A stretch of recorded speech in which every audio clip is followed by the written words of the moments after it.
আদ-দাওয়া.টিভি, দুনিয়া ও আখিরাতের কল্যাণে।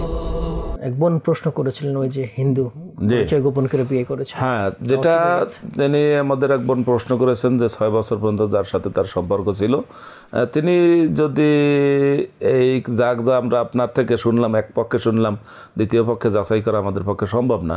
আপনার যে কথা তাতে সে এই ভদ্রলোক আপনার সাথে প্রতারণা করেছে, এবং শুধুই প্রতারণা না, সে যদি অন্য ধর্মের হয়ে থাকে, হিন্দু হয়ে থাকে, তাহলে সেই প্রতারণাটার উপরে প্রতারণা, আর একটা প্রতারণা। এখন আপনি যেহেতু মানসিকভাবে ভেঙে পড়েছেন, আপনার জন্য আমরাও দুঃখিত। আসলে আমাদের এই যে সম্পর্কগুলো, বাইরে সম্পর্কগুলো ইসলাম অনুমোদন করে না। আর সেই সম্পর্কগুলো আসলে আপনি একজন পুরুষ, একজন মহিলা, যেই হন না কেন, একজনের সাথে যখন অনেকদিন পর্যন্ত কথাবার্তা বলবেন, তখন কিন্তু আপনার ইচ্ছায় অনিচ্ছায় মনের অজান্তে আপনার সম্পর্ক হয়ে যাবে, এই জন্য দুর্বল হয়ে পড়বেন। এই জন্য অপরিচিত বা পর পুরুষ, পর নারী, তারা কখনোই এই ঘনিষ্ঠ হওয়ার চেষ্টা করবেন না।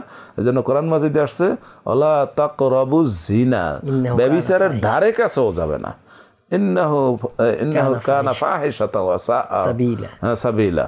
এটা খুব নিকৃষ্ট এবং অশ্লীল, এবং এর চাইতে নিকৃষ্ট আর পথ হয় না। সেই দিকে আমরা আরও অনেক আলোচনা আছে, সেই দিকে আমরা যাচ্ছি না। আপনি অবশ্যই প্রতারিত, তবে একটা কথা মনে রাখতে হবে, আপনি প্রতারিত হতে পারেন, কিন্তু আপনি মন থেকে মন ভাঙবেন না। আপনি আবার ঘুরে দাঁড়ান, আবার ঘুরে দাঁড়ান, আপনি হতাশ হবেন না। হতাশ হওয়া ইমানের লক্ষণ না।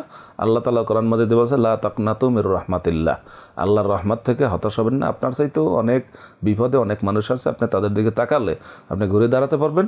অবশ্যই আপনি ঘুরে দাঁড়ান এবং ওই জিনিসটা আপনার মন থেকে মুছে ফেলুন। নতুন করে বিয়ে করার, হ্যাঁ, নতুন করে সংসার করার।